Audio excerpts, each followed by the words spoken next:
Right. For some reason, looking at MSN Saturday. Looking at MSN on protest, and here's an article from the Washington Post. We have to pick a great one inside Trump's plan for new Supreme Court justice by Philip Rucker and Soo-Min Kim. And goes on to say, President Trump is driving to execute the same playbook in selecting a new Supreme Court nominee. Last year delivered a swift confirmation of Justice Neil M. Gorsuch, following a methodical course in hopes of avoiding the lurching disorder that so often engulfs his White House. As Trump looks to reorient the nation's high court with a replacement for retiring Justice Anthony M. Kennedy, he has left himself little room for improvisation, in part because he has delegated and outsourced much of his spade work. Using Gorsuch as a model, the president said his next nominee will be chosen from a pre-selected list of 25 candidates. Most of them already fixtures in the federal courts who have been subject to public and internal vetting. Subscribe to the Post newsletter. So the interview process for half a dozen or so finalists is beginning, including private sit-downs with Trump starting this weekend at his Bedminster, New Jersey golf course, as well as sessions with White House counsel Donald McGahn, former FBI background checks, and an announcement date has also been set in July 9th, the first Monday after July 4th holiday, the day before Trump jets to Brussels for a week-long European trip. With just 4 months until midterm elections, when any Democrat gains in the Senate would jeopardize the Trump nominee. The White House is working with Senate Republican leaders to set a rapid timeline for voting a nominee by October, so they can take advantage of the GOP's razor-thin majority in the chamber. Trump and senior White House officials already are personally lobbying key senators, laboring to till the ground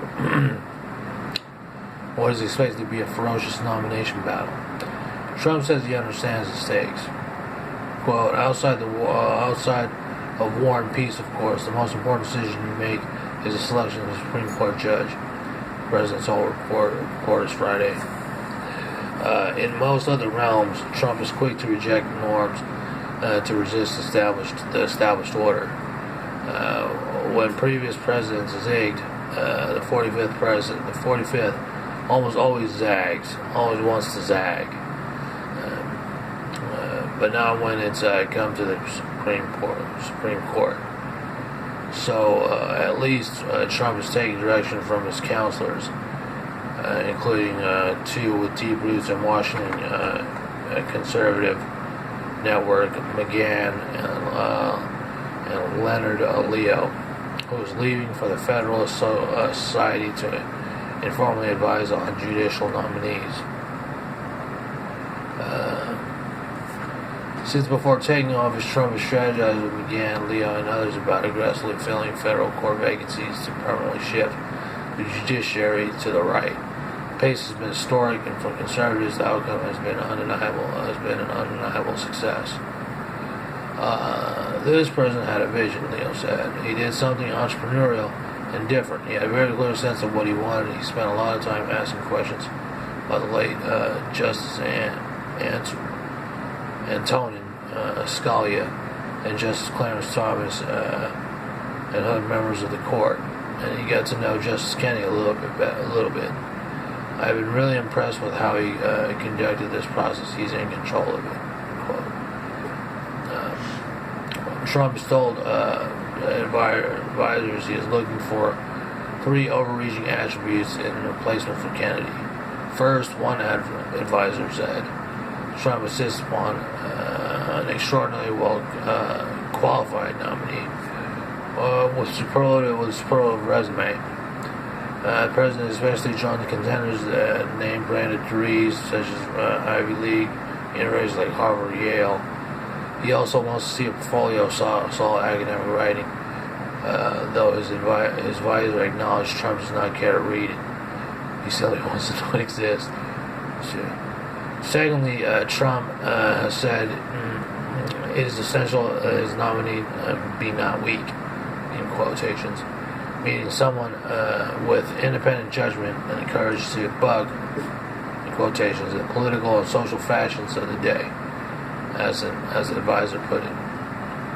Thirdly, Trump privately says he wants a nominee who will interpret the Constitution the way the framers meant it to be, according to the advisor who spoke on the condition of autonomy, to relate the private discussion with the president.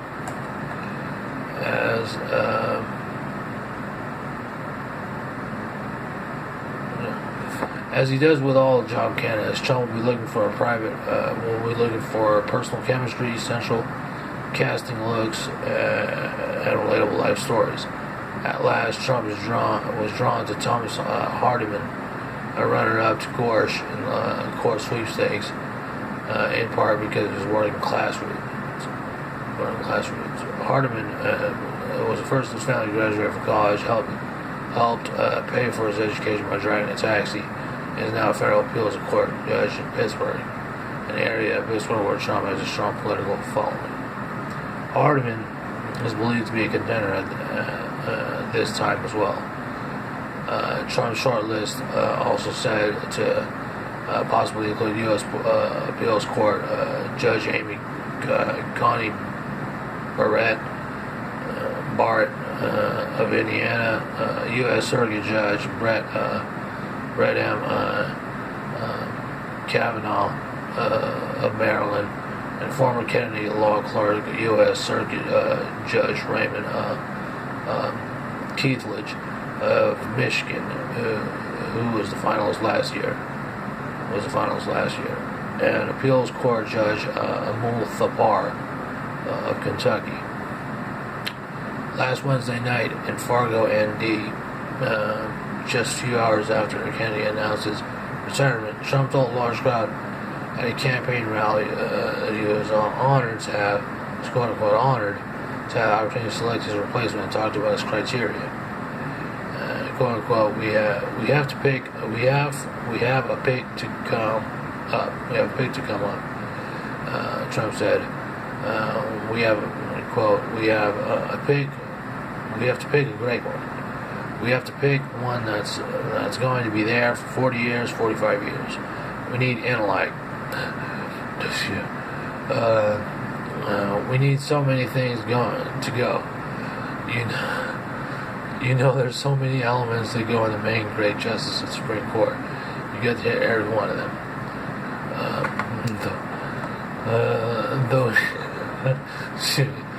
Though he and his aides were hopeful Kennedy might retire this summer at the conclusion of the court's term, and found ways to subtly encourage him to do so, the 81-year-old justice announcement came as a surprise.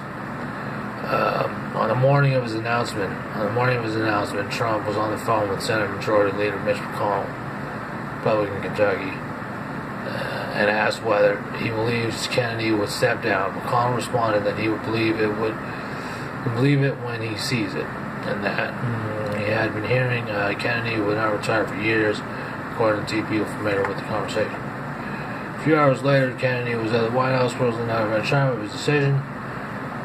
President McConnell spoke again, according to two officials briefed on the call, and they underscored the significance of the vacancy. Kennedy was a critical swing vote, replacing him would be a staunch conservative, would solidify the right majority on the High Court. Josh Holmes, a close advisor to McConnell, said it's, quote, almost impossible to overstate how big a deal the Kennedy vacancy is for conservatives at large, but obviously especially for the Trump administration. I think if you are right of center, there is absolutely nothing to criticize in terms of how the administration has processed nominations to the judicial branch. Kerry Severino, Chief Counsel and Policy Director of the Conservative Judicial Crisis Network, said, "Well, this is really a second opportunity for him to fulfill one of his most important campaign promises." Democratic leaders say the Senate should wait until after midterm elections so that the newly installed Senate can consider a nominee in early 2019. They argue the delay would be keeping with the precedent McConnell set in 2016 when he put off a consideration of Merrick Garland, then President Obama's nominee to fill Scalia's seat, until after the presidential election. Trump won, of course, and quickly nominated Gorsuch, who was confirmed in April 2017 by a 54 to 45 vote.